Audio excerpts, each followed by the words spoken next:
За өнгөрсөн хичээлээр бүгдээрээ даалт ухамсарын талаар үзсэн.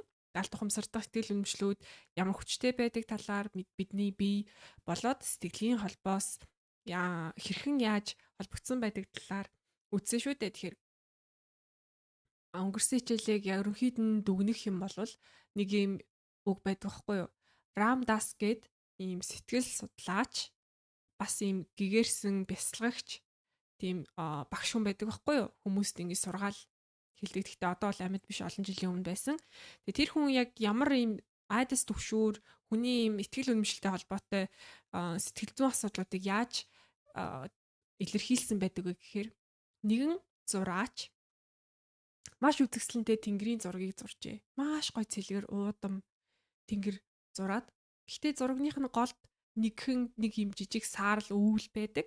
Гэхдээ зургийг ингээ бүхэлд нь харах юм бол маш үзэсгэлэнтэй тэнгэр харагдаж байгаа учраас тэр өвөл ерөөсөө огтхон ч хамаагүй тэр зургийг ерөөсөө ч тэгж гутаахгүй маш үзэсгэлэнтэй тийм тэнгэрийн зургийг зурсан. Тэгээ тэр зураг жаазлах болсон чинь тэр зураг нь багтах хангалттай том жааз байгаагүй.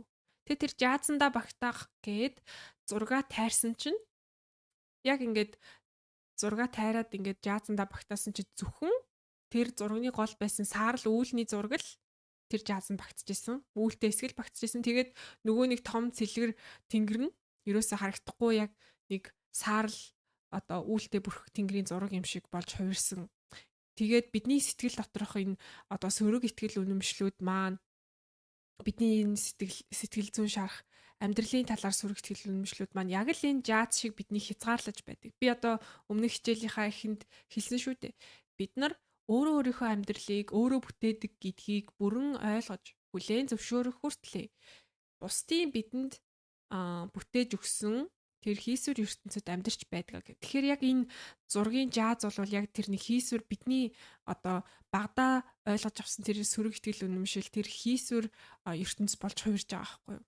Тэгээ энэ жаазыг томруулах арга бол мэдээж бид нар амьдралын тухай, аз жаргалын тухай, сэтгэл зүйн тухай мэдлэгээ тэлж энэ амьдралыг харах өнцгөө тэлж энэ жаазыг томруулна. Тэгх тусам бид нар амьдрал ямар уудам, ямар том, ямар цэлгэр сайн сайхан юм бэ гэдгийг нь олж харах тэр нүд маань нээгдэх юм аа гэж ойлгож байна.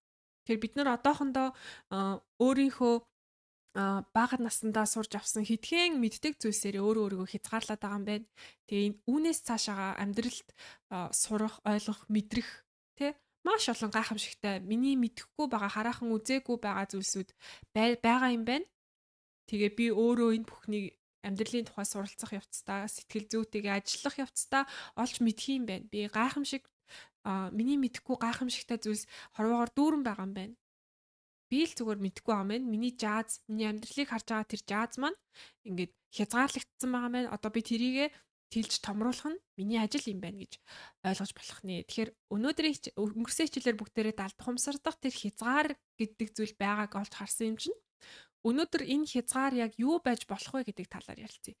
Мэдээж хүн болгоны амьдрал өөр учраас өөр учир шалтгаантайгаар сэтгэл зүй асуудлууд, айдас төгшүүр, сөрөг бодлуудад автаж байгаа.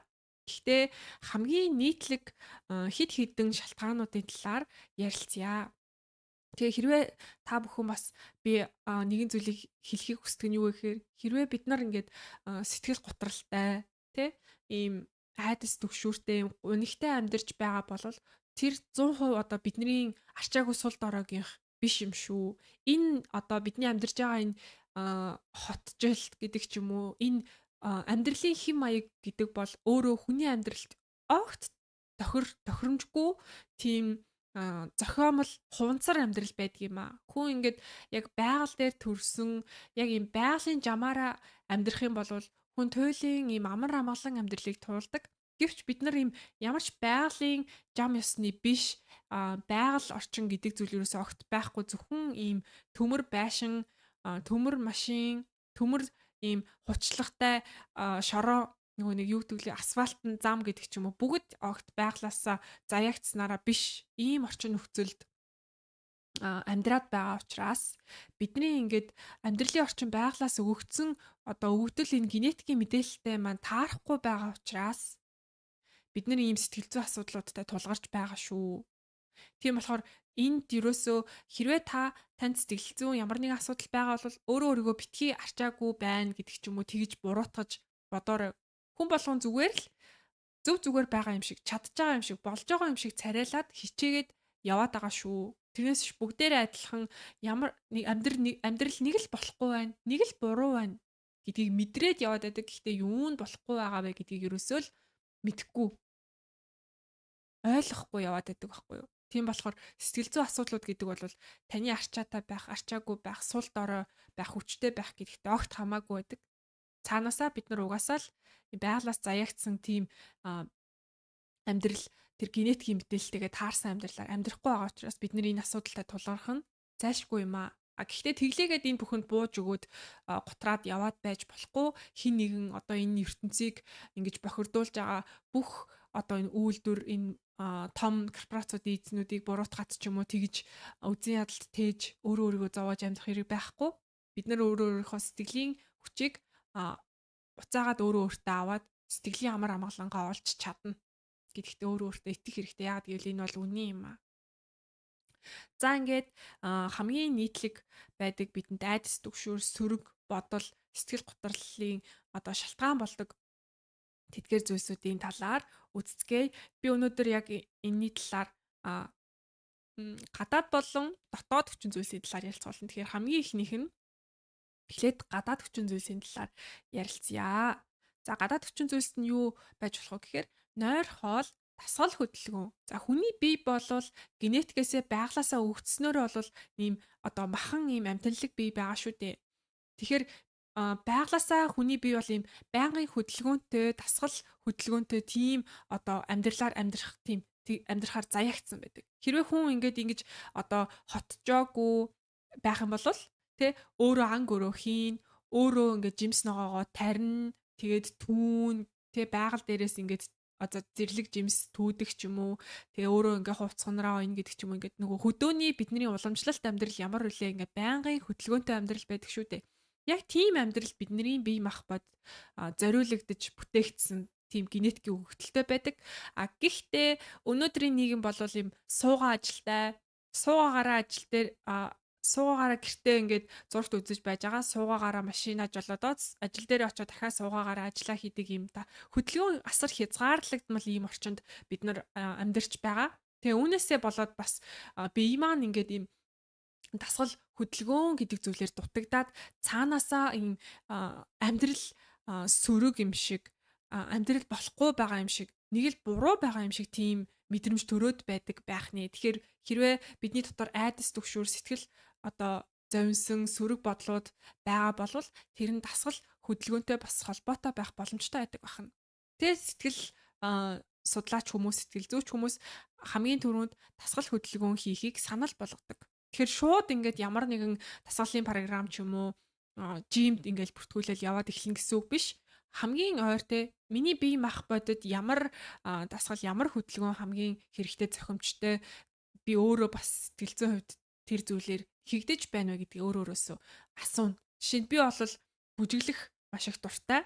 Гэхдээ би нөгөө нэг 10 жилдээ бүжгийн дугууланд явдаг байж байгаа. Одоо бүжиглээгүй маш олон жил болж байна. Тэгээ бүжиглж байгаа хүмүүсийг харахаар миний бүр сэтгэл хөгжөөд бүр дунд нь ороод тайзан дээр гармаар санагддаг. Тэгэхээр би бол бүжгээр хичээлэх юм бол надад маш гой зохимжтой, тааламжтай байхаар байгаа байхгүй юу.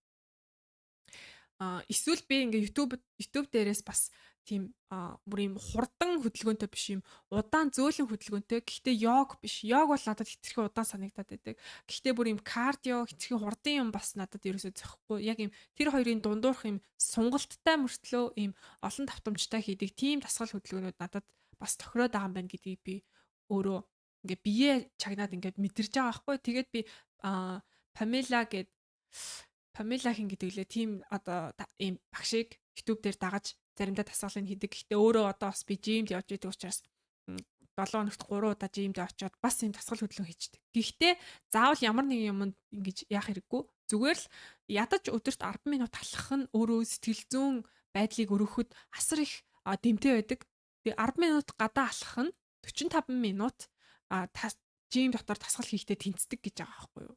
Тийм болохоор алхалтаас ядаж эхлэрэг. Гэхдээ одоо Монголд нөө хүүтний улирал эхэлж байгаа болохоор бас их алхах боломж хязгаарлагдсан байж магадгүй. Гэхдээ яг одоо надад те ямар боломж байна вэ? YouTube дээрээс тасгал дагаад хийх чинь бас зөндөө их тасгалууд байгаа. Тэгээ дээрэс нь бас нөө дасгал хийх гэхээр хүмүүст хамгийн их тулгардаг асуудал нь юу гэдэг вэ гэхээр procrastination гэдэг юм байдаг шүү дээ. Ингээд хоош нь тавиал за хийнэ гэсээр яагаад ингээд хоош нь тавьчихдаг.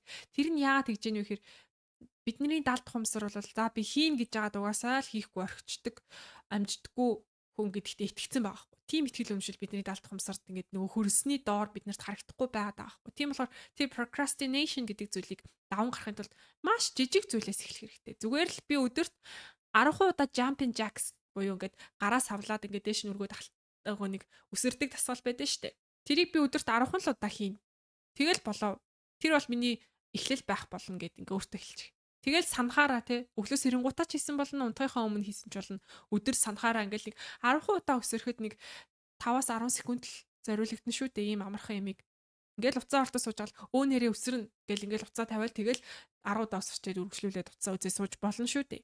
Ийм жижиг юмнаас эхлээд энийг өдөр болгон дадал болгочих юм бол бидний тарих би чинь хэлсэндээ хүрдэг хүн шүү.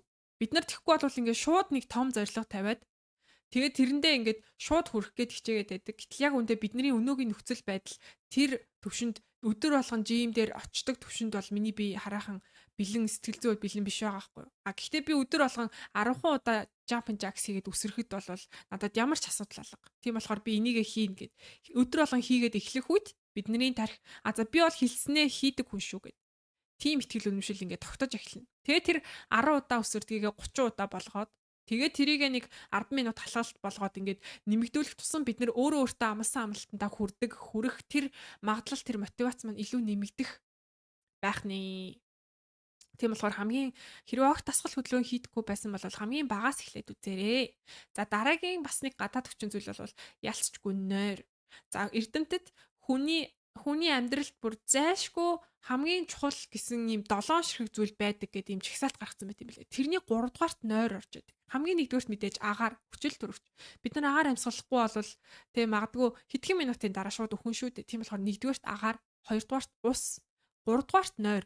Хүмүүс агаар, ус тэгээд хоол гэж боддог байхгүй. Гэтэл яг үндэ нойр бол бүр хоолноос чухал. Яг тэгвэл хүмүүс ингээд шингэн юм ууж байгаа тохиолдолд хэдэн сар ингээд хоол идэхгүйгээр амьд байх боломжтой байдаг байна. Одоо олон хоног ингээд мацаг барьж байгаа хүмүүс байдаг штэ. Тэнгуут ингээд нөгөө бие нь бүр улам хүчрэхэг болж идэг. Яагаад гэвэл нөгөө юм идэхгүй байсаар агаад нөгөө эсүүд нь үхсэн эсүүд болон өвчлсөн эсүүдээ ингээ идэж дуусгаж идэг. Устгаж идэг. За ингээд бидний бие махбодод хоол орж ирэхэ болчлаа. Бид нэр эрүүл байхгүй болол болохгүй гэд нөгөө одоо эрүүл эсүүд маань өөрийгөө эрүүл байлгахын тулд үхсэн эсүүдээ устгах нь тэгээд өвчлсөн эсүүдээ устгах нэг бие маань илүү эрүүл болж төлжиж байдаг.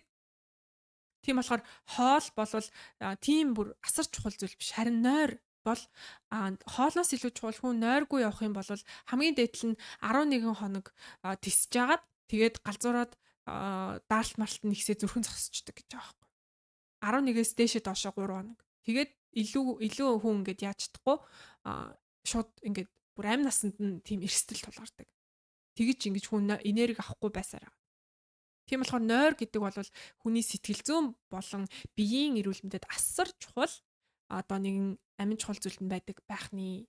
Гэхдээ бид нар өөрсдийн өдөр тутмын амьдралдаа гаргаж байгаа жижиг сажиг алдаанаасаа болоод өөрийнхөө нойрны чанарыг алдагдуулах тийм боломжтой байдаг байна.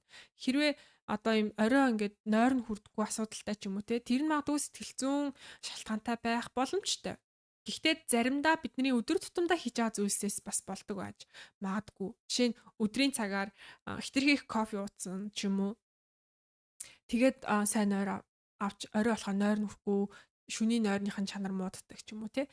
Эсвэл хитрхи орой их хэмжээний хоол идчихдэг ч юм уу. Тэгхийн бол бас шүнжэнгөө нөгөө ходоод маань ажиллаад тарих маань ингээ бүрэн сайн амарч чаддггүй байх нь.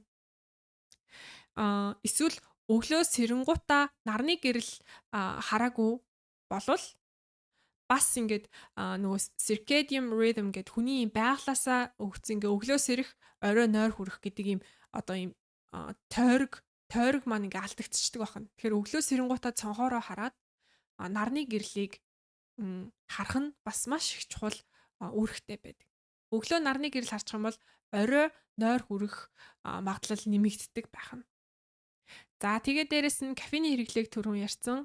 Бас шоколад ч юм уу сахартай юм идэх. Какао гэдэг чинь өөрөө бас кофений агуулмжтай байдаг. Тэгэхээр оройн цагаар шоколад идэх юм бол бас нойронд нөлөөлчин, сахартай юм идэх юм бол инсулин өсөөд бас нойронд нөлөөлчин.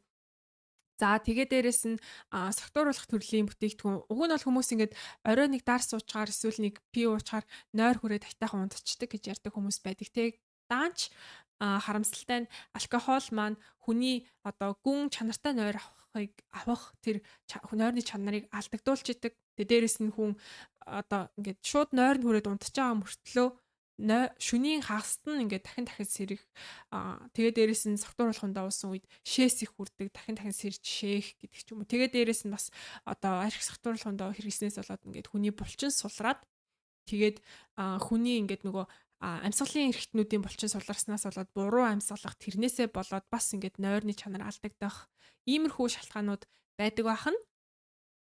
Тийм болохоор бүгдээрээ ингээд нойр, хоол тэгээ дээрэс нь дасгал хөдөлгөөн хийх юм бол хүний нойрны чанар бас сайжирдаг гэж байгаа. Тархины цусан хангамж дасгал хөдөлгөөн ихээр цусны эргэлт хурдсаад тархины цусан хангамж сайжраад тэгээд нойрны чанар бас сайн байдаг гэж аахгүй. Тэгэхээр нойр, хоол, дасгал хөдөлгөөн гурав бол зайлшгүй им холбоотой зүйлс байдаг бах нэ.